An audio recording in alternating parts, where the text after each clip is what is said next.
At first glance, this may look like a street riot, if not another coup on the streets of Ouagadougou. But if you think so, you are wrong. This is a routine welcome mobilized by the local youths to welcome those gallant soldiers of Burkina Faso who are returning from the front lines. You may be surprised to see civilians in a country being portrayed by the corrupt puppet leaders and neo-colonialists as led by a junta mix freely and express compassion for their military forces, especially if you are from countries led by puppets, leaders like Kenya, Uganda, Equatorial Guinea, Nigeria, Cameroon, and many others, where an appearance of security forces like this on the streets would significantly mean confrontation and mass beating of civilians. But well, how within this short time frame has Captain Ibrahim Traore built a people's army? In this video, we are going to take a deep look at how Captain Ibrahim Traore has made this possible, building an army that fights for the safety of its people and dedicated to serving the population.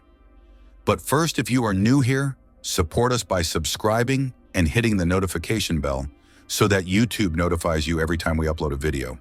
And don't forget to share, like, and comment so that we can help many Black people as possible to see this video. Now let's dive in. For decades, Burkina Faso has suffered major blows in its security. These security blows were the major reason for the two coups that saw Paul Damiba overthrow the then so-called democratically elected president, Christian Cambore. To many Burkinabes, the removal of Cambore would usher in a new order in the country, fostering peace and security as well as social promotion of the lives of the ordinary Burkinabes. This, however, was not the case. After Henri Damiba taking charge of the country, discontent among the Burkinabes even got worse as ambushes by Islamist extremists became more rampant, claiming lives of not only the civilian populations, but big numbers of military officers as well.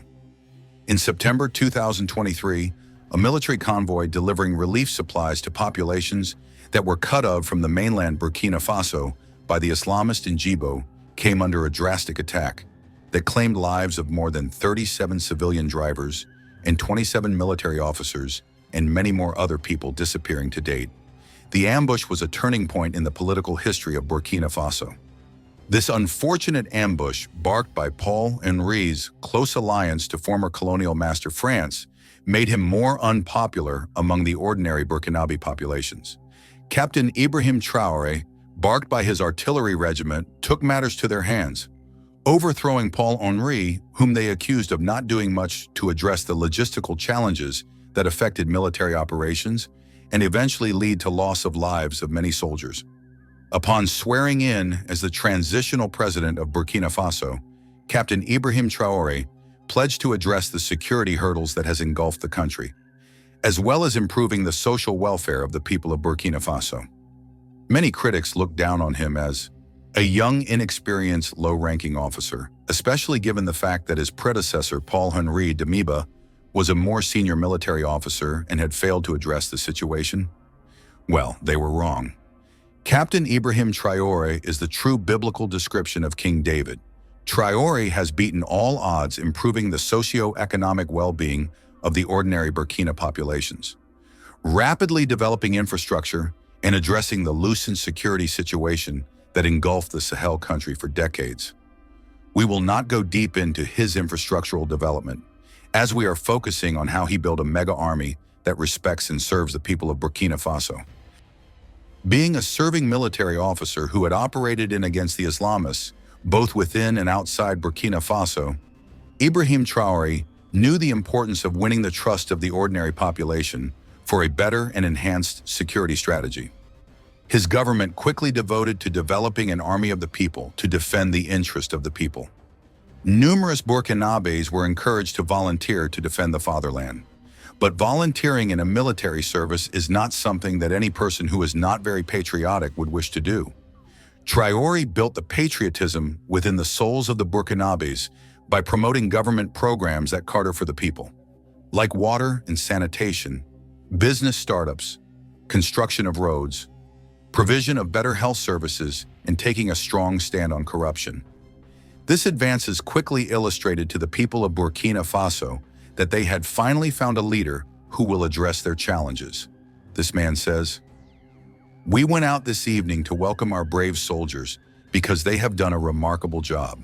For 6 months they are in the bush, fighting day and night for our national sovereignty.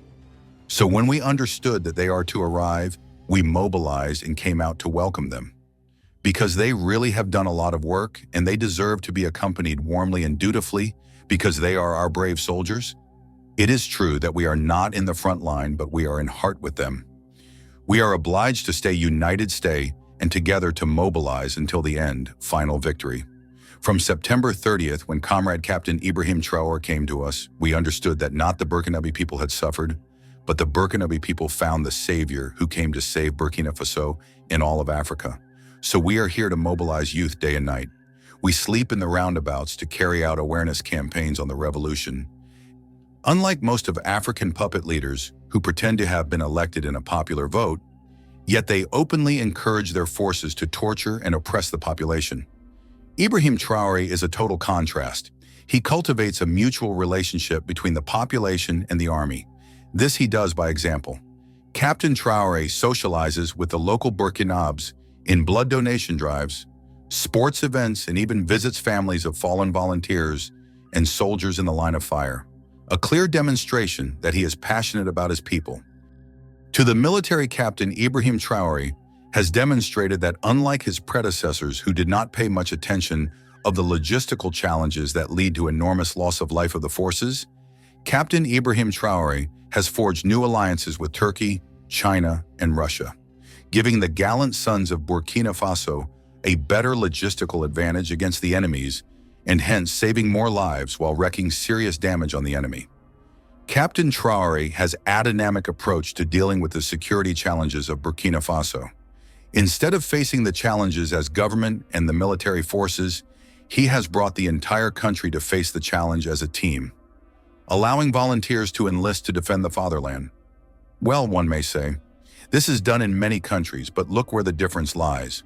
Traore makes sure the challenges are a shared responsibility of every citizen, and when success is achieved, he makes it a shared celebration of every Burkinabe. This way, the populations have been able to appreciate the challenges flogged around the security situation in the country. The involvement of the citizens in tackling the challenges facing the country is helping neutralize the ability of the insurgents infiltrating the country as a very countryman and countrywoman is turned to some sort of intelligence official for the Burkinabe military.